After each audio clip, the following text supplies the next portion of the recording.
All right, ladies and gentlemen, it's Dustin. Can you introduce yourself to us, please? Hi, I'm Dustin Evans. I'm a sailor in the United States Navy, and I am a part of the royal family. Thank you very much for that amazing and awesome introduction. Man, your journey has been remarkable. Can you walk us through your journey starting from the prep course all the way to this very moment? Okay, so that's definitely interesting. Yes. So for the beginning, when I first got into the prep course, it was more of an idea that people was telling me I should do, because I was lifting for about 8 or 9 months. And a lot of people were telling me, oh, either you could be a power lifter or a bodybuilder. And one day I was walking by my UT company at 7th DSB, and I saw Sergeant Campbell, Antonio. And I was like, hey, I want to be on the bodybuilding team. I've been hearing a lot about it. And he was like, oh, hit up Coach Saya. And so I hit up Coach Saya, and I was like, I want to be on the team. I want to do a show as soon as possible. And I was like, all right, fantastic. And I'm sitting here thinking, oh, he's going to send me a workout plan. He's going to send me this crazy diet. We're going to do all this crazy lifts and everything tomorrow. Yeah. And the first thing I get is journal entries. And I'm like, what is this? Yeah. And I had no idea. And I'm just sitting here thinking, why do I need to reflect on myself? Why do I need to worry about this? Bodybuilding is about lifting, eating, and just going in the gym. That's what bodybuilding is about. I didn't realize what we're doing here isn't lifting. It isn't just putting in work or whatever. It is a way of life. And that's what the royal family and Coach Saya taught me. And I didn't understand that in the beginning, the first day. Yes. And I was like, you know what? I looked at the trophy case. There's a crap ton of trophies there. And I was like, clearly they know what they're talking about. So I did as Coach said, and I sat down in a room with myself, and I started on these journal entries. And I was going through, when I say journals, I mean journals, because I was sitting down 2 or 3 hours with myself trying to figure all of this out and what it all meant. Yeah. And a week later, I finished my journal entries, and I was like, Coach, I'm ready. And I ended up getting on the team. I was cutting weight like crazy. Yes. And it was all about the mentality, because I tried doing this by myself before, and I could never get to where I wanted to be. And I thought it was just it's just how it is. I can't do this. Oh, freaking well. But having the support of this family, because even though we call ourselves a team, we're a family. Yes. More than anything. Anytime I need something from one of my family members, I just reach out and they're there. Yes. King Trig, I need help with posing, he's there. I need someone to go through cardio with me, he's there. Yes. Queen Addie always freaking throwing in some type of motivation, getting me hyped up at all times. Yes. It's insane. And I took being a part of this family, and I took it as 100%. And the progress that I made going from 195 pounds to 158, where I'm at right now. What? I wouldn't have been able to do this without this family, depending on them, showing up to the events, being there for my family, because they're there for me. Yes. And I can't think of a better experience and a better journey, because when I first started, I couldn't look at myself in the mirror without saying, what the hell is wrong with you? And now that I look, anytime I see a reflection, I'm like, who is that guy? Oh, man. Who is this? Who is this devil here? Wow. So it's just an amazing journey from where I started. Yes. I wouldn't have been able to get here without my family. Yes, man. Thank you very much for sharing that. That is amazing to just see your growth. From Houston, so you have a special place in my heart. Houston, Texas. You know what I'm saying? To just see your transformation, right? I mean, one thing with the journal entries, if there's one that was really significant for you, what was that and its impact in your life? I'd say it was the final one. And it was forgiving myself and like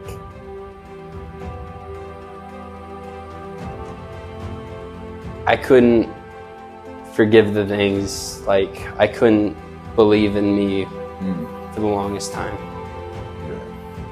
And whenever coach said, hey, you need to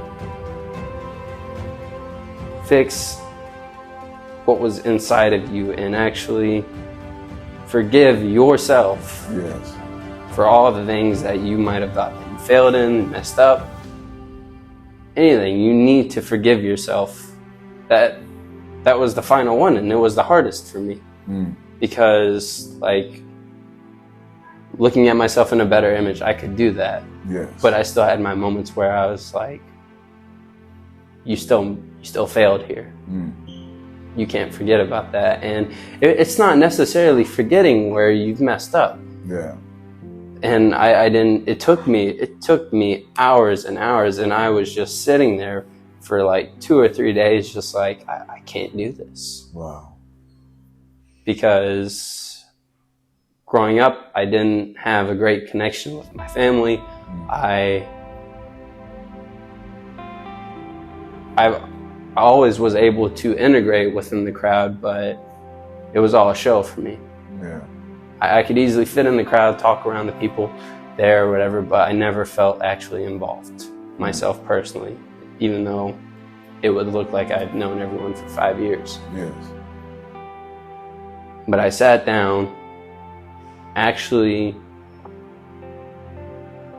started to understand how to forgive myself after going through all these journal entries. And it made sense to me why this was the last one, because you couldn't get there without getting your mindset prepared for that.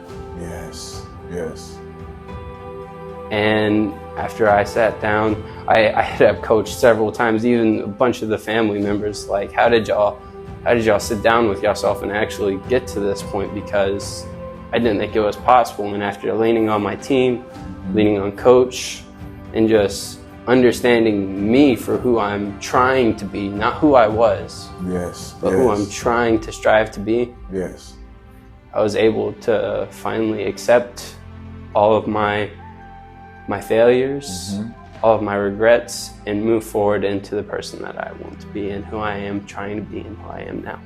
Man, that is so powerful, Dustin. Thank you very much for sharing that. Man, you spoke to my heart right there. Thank you very much. Thank you.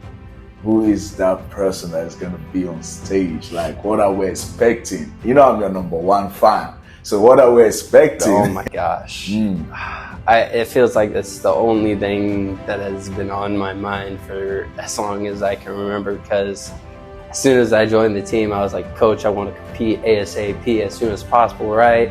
And from that point on, I was like, I saw how much posing he wanted me to do. Is like an hour a day, and I was like, all right, 2 hours it is, got it. And every day, 2 hours, King Trig. I'm just sitting there in 24-hour fitness, finish up my cardio, and he sees me walking up to go get my cardio done, and I'm like, I'll have to say, I'm going to get to be on stage with King Takuma, competing right next to him, and he's one of my mentors that got me here, and I can't think of a bigger honor to be on stage with him and competing against him. Also showing what he's made in me and what I've made in myself. Because I'm sorry, I'm going to bring it. I'm gonna make it happen. 8% right now, and we're only gonna go further from there, and we're only gonna get better, not just physically, but mentally, and working on my craft and showing the world what I'm able to do. So I have no doubt you are bringing the best on stage, man. And finally, any words of advice you have for anyone watching this, what would that be? Anyone watching this, whether you're a bodybuilder or not, if you don't understand that this isn't just a thing to do or just a hobby, if you don't understand that it's a way of life, and that you have to embrace it with the whole entirety of you, I would say reach out to anyone in this family. I'd say reach out to Deadly Fit Bodies or whatever, because I couldn't have done this without them. Maybe there was another person in the world who has the same mentality. That's possible, but don't be alone. I know there's this trend going on social media where people are like, "Oh, you're grinding alone, you're going alone. If you do it alone, you'll be good." But that's not how it is. It's good for maybe like 2 seconds because you get that adrenaline or whatever, but then you go home by yourself. Because I did that. I thought that's what it was, and I did that. And you go home and be by yourself, and you have to keep your mind busy. You have to think about this or whatever, and like it's not a way to live.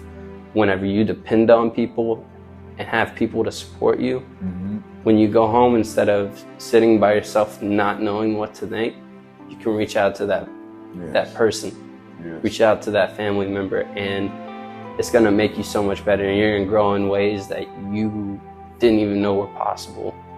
So if I could tell anyone anything, is don't do it alone. Don't people say to be a man you got to do it alone. No, that's the biggest lie I've ever heard. It's harder to open up to people. It's harder to trust people because you're trusting them with who you are, and you're showing them what you are and not putting on a show. And I'd say that's even harder than putting on a show for people. Yes. So man, thank you very much for that. That is so deep, man. And Takuma, if you're watching this, he said already, I'm sorry, but it's coming for the smoke. It's gonna happen, King. It's gonna happen. All right, thank you very much, King.